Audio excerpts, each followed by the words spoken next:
ఓవైపు ఆకాశాన్నంటేలా ఉన్న సినిమా స్టార్ల రెమ్యూనరేషన్లు, మరోవైపు రివర్స్ గేర్లో ఓటీటీ డీల్స్. నిర్మాతకు మూవీ బడ్జెట్ తడిసి మోపెడంత అవుతోంది. తీరా చూస్తే కలెక్షన్ల సునామీ సృష్టిస్తాయా అంటే బిగ్ డిజాస్టర్లతో ఆ పర్సెంటేజీ తక్కువే. 10 సినిమాల్లో ఏ ఒకటో రెండో హిట్ టాక్తో థియేటర్లలో ఆడితే అది గొప్పే.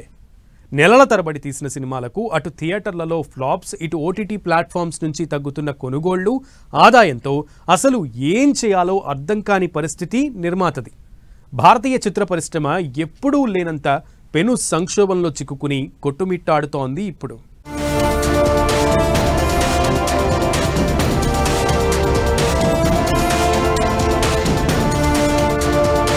నిర్మాతకు భారంగా స్టార్ల రెమ్యునరేషన్స్, రివర్స్ గేర్లో ఓటీటీ డీల్స్, పెను సంక్షోభంలో ఇండియన్ సినిమా. ఈ కష్టాల నుంచి మూవీ ఇండస్ట్రీ గట్టెక్కేదెలా? సినిమా 24 క్రాఫ్ట్స్ సమన్వయంతో సమర్థవంతంగా పనిచేసే వినోద రంగం.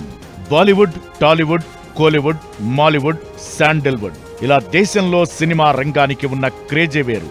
కానీ ఇప్పుడు ఇండియన్ సినిమా పెను సంక్షోభంలో కొట్టుమిట్టాడుతోంది. కష్టాల కడలిని భారంగా ఈదుతోంది. ఇటు హీరోలు, ఇతర స్టార్ల రెమ్యునరేషన్లు ఆకాశాన్ని తాకుతున్నాయి. అటు బడ్జెట్ తడిసి మోపెడవుతోంది. నష్టాల భయంతో సినిమాలు తీయాలన్నా, ప్రదర్శించాలన్నా జంకుతున్నాడు నిర్మాత. దీంతో దిక్కుతోచని స్థితిలో పడింది సినీ ఇండస్ట్రీ. ఆ వుడ్డు ఈ వుడ్డు అన్న తేడా లేదు. ప్రస్తుతం ఇండియన్ సినిమా దంతా ఒకటే ట్రాజడీ కథే. నష్టాలు, నష్టాల కథ. 10 సినిమాలు తీస్తే అందులో 9 డిజాస్టర్స్ గా మిగులుతున్నాయి. కానీ సినిమా కోసం స్టార్లకు పెట్టిన భారీ రెమ్యునరేషన్ గోడకు కొట్టిన సున్నంలా నిర్మాతకు తిరిగిరాదు. ఫ్లాప్ టాక్ ఉన్న మూవీలను ఓటీటీలు కొంటాయా అంటే ఆ బిజినెస్ అంతంత మాత్రమే. కేజీఎఫ్, కాంతారా, సలార్ లాంటి బిగ్గెస్ట్ బ్లాక్ బస్టర్లనిచ్చిన హోంబలే లాంటి సంస్థ నిర్మాతలు కూడా ప్రస్తుతం భారత చిత్ర పరిశ్రమ పరిస్థితి అగమ్య గోచరంగా ఉందని చెప్పడం ఇందుకు నిదర్శనం. కోవిడ్ కు ముందు, ఆ తరువాత మూవీ ఇండస్ట్రీలో పెనుమార్పులు చోటు చేసుకున్నాయి. ఒకప్పుడు సినిమా అంటే 4-5 కోట్ల బడ్జెట్, వందలు వేల కొద్ది థియేటర్లలో రిలీజ్. సినిమా బాగుందంటే థియేటర్లను ఫుల్ చేసే ప్రేక్షకులు. రిలీజ్ కు ముందే బెనిఫిట్ షోలు, రిలీజ్ తరువాత 4-5 షోలతో థియేటర్లు కళకళలాడేవి. ఎంతో కొంత నిర్మాత సేఫ్ జోన్ లో ఉండేవాడు. ఇప్పుడు సీన్ రివర్స్. వందలు వేల కోట్ల బడ్జెట్ పెట్టి సినిమా తీస్తే వేళ్ల మీద లెక్క పెట్టే మల్టీప్లెక్స్లు, భారీగా తగ్గిపోయిన థియేటర్ల సంఖ్య కనబడుతోంది. కోవిడ్ తరువాత థియేటర్లకు ప్రేక్షకులు వెళ్లడం తగ్గించి ఓటీటీ ప్లాట్ఫామ్స్ లో వారం, నెల రోజుల తరువాతైనా సరే వచ్చే సినిమాలను చూడడం మొదలు పెట్టారు. కొన్ని థియేటర్లలో రిలీజ్ చేయలేని చిన్న బడ్జెట్ సినిమాలు ఓటీటీలోనే డైరెక్ట్ రిలీజ్ అయ్యి అలరించేవి. అలా కొన్నాళ్లు నిర్మాతకు కొంతవరకు కాసులు బాగానే పండించాయి. Quality cinema తీయడమే. ఒక మంచి సినిమా తీసినప్పుడు ఆ సినిమా గనక వాకిన్స్ బాగా వచ్చి, సినిమా గనక బాగా ఆడితే ఖచ్చితంగా ఓటీటీ ఇంతకుముందు రాని ప్రైస్ ఇప్పుడు రావచ్చు. ఇప్పుడు ఓటీటీ బిజినెస్ అవ్వలేదు. సినిమా రిలీజ్ కి ముందాక ట్రై చేశారు, రిలీజ్ చేయాల్సి వచ్చింది. ఎందుకంటే ఆ డేట్ మళ్ళీ స్లాట్ దొరకదు, రిలీజ్ చేశారు.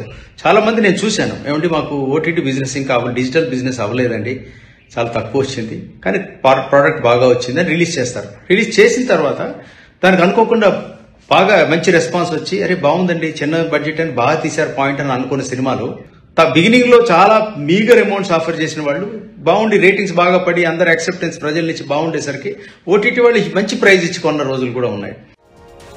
బాహుబలి కోవిడ్ కు ముందు వచ్చిన పెద్ద బడ్జెట్ మూవీ.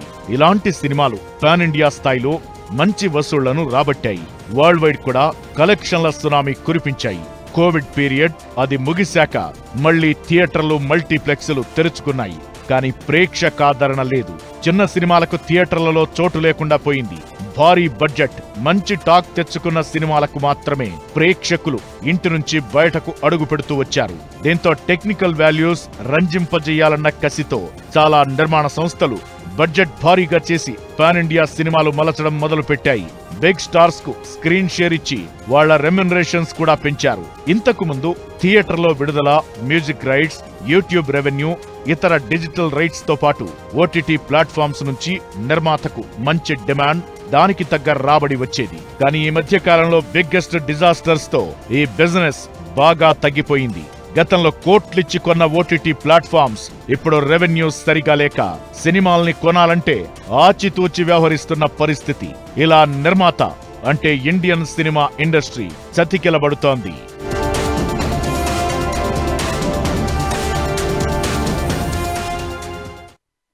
పెద్ద హీరోయిన్లకు భారీగా రెమ్యూనరేషన్లు, ఇంపార్టెంట్ క్యారెక్టర్ ఆర్టిస్టులకు కూడా కోట్లు చెల్లించాల్సి రావడంతో సినిమాకు కొబ్బరికాయ నుంచి గుమ్మడకాయ కొట్టేసరికి నిర్మాత జేబులు ఖాళీ అవుతున్నాయి.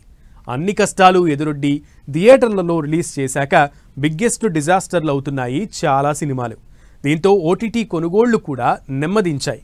దీంతో ఇండస్ట్రీకి భారంగా నిర్మాతల జేబులకు చిల్లులు పడుతున్నాయి. సినిమా హిట్ అయితే ఓకే, కానీ ఫ్లాప్ అయితే ఎలా అన్న రిస్క్ ఫ్యాక్టర్ను ఇప్పుడు అటు నిర్మాత ఇటు ఓటీటీ ప్లాట్ఫామ్స్ ఆలోచించే పరిస్థితి.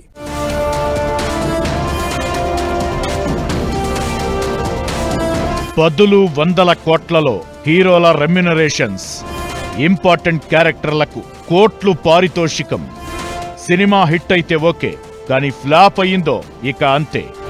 ఇప్పుడు సినిమా తీయడం పెద్ద రిస్క్ అంటున్న నిర్మాతలు. కోవిడ్ సమయంలో Amazon, Netflix, Disney Plus, Hotstar, Jio star లాంటి ఓటీటీలు నిర్మాతలకు భారీగానే ప్రయోజనాలను ఇచ్చాయి.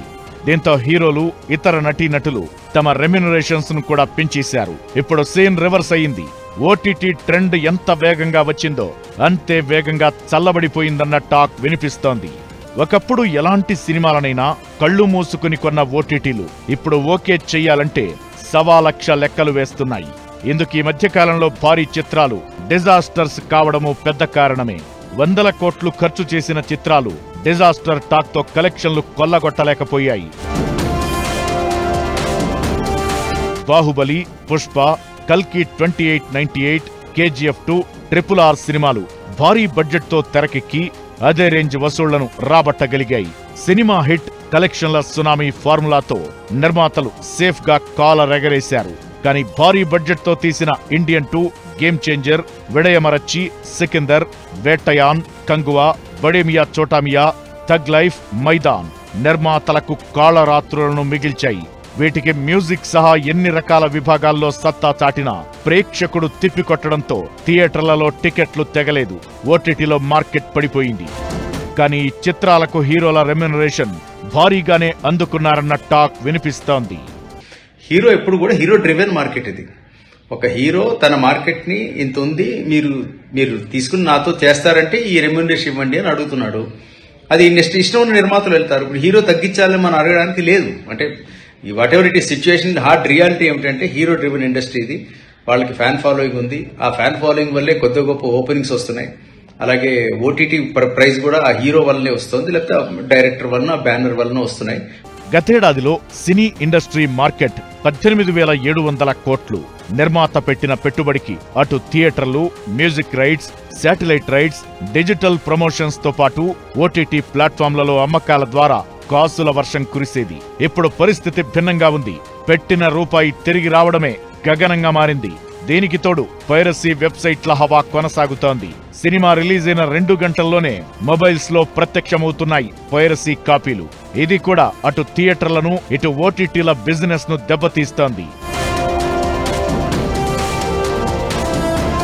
తక్కువ ఖర్చుతో తీస్తున్న కొన్ని సినిమాలు ఓటీటీలో మంచి రేటు పలుకుతుంటే 100 కోట్లతో తీసిన చిత్రాలకు ఓటీటీ మార్కెట్ పడిపోవడం సినిమా ఇండస్ట్రీలో వింత పరిస్థితికి అద్దం పడుతోంది. సినిమాలు హిట్ ఫ్లాపులతో సంబంధం లేకుండా హీరోలకు, ఇతర స్టార్స్ కు భారీ రెమ్యునరేషన్స్ అవసరమా? హిట్లు కొట్టినప్పుడిచ్చిన రెమ్యునరేషనే ఫ్లాపులప్పుడు ఇవ్వాలని కూర్చోవడం కరెక్టేనా అనే చర్చ ఇండస్ట్రీలో సాగుతోంది. నిర్మాతల్ని కాపాడుకోలేకపోతే అల్టిమేట్ గా ఇండస్ట్రీనే లేవకుండా చావు దెబ్బ తింటుందన్న విమర్శలు వెల్లువెత్తుతున్నాయి.